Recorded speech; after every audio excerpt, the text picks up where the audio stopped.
হযরত আবু বকর রাদিয়াল্লাহু তাআলা আনহু-এর ইসলাম ধর্ম গ্রহণের কথা দিকে দিকে ছড়িয়ে পড়ল।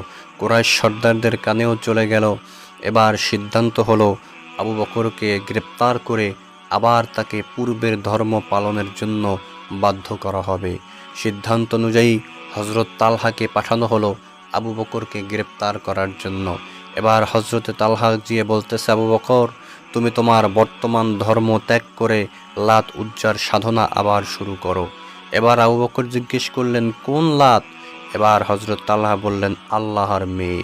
আবু বকর জিজ্ঞেস করলেন, লাত যদি আল্লাহর মেয়ে হয় তাহলে লাতের মা কে? হযরতে তালহা জবাব দিতে পারলেন না, নিশ্চুপ হয়ে দাঁড়িয়ে রইলেন।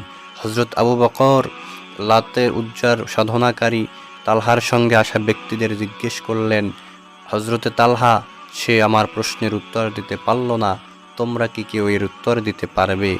কেউ তার জবাব দিতে পারল না। এবার হযরতে তালহা রাদিয়াল্লাহু তাআলা আনহু তার ব্যক্তিদের দিকে তাকিয়ে থাকলেন। কিছুক্ষণ পরে সে সিদ্ধান্ত গ্রহণ করলেন যে এই নাম না জানা ধর্মের, যার কোনো সিদ্ধান্ত নাই, যার কোনো গোড়া নেই, এই ধর্ম আর পালন করব না। তিনি হযরত আবু বকরের হাতে হাত রেখে মুসলমান হওয়ার সিদ্ধান্ত গ্রহণ করলেন।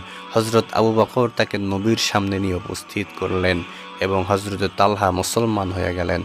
দর্শক, ভিডিওটি ভালো লাগলে অবশ্যই একটি লাইক দিবেন, চ্যানেলটি সাবস্ক্রাইব করে বেল আইকনটি বাজিয়ে দিবেন। আসসালামু আলাইকুম ওয়া রাহমাতুল্লাহ।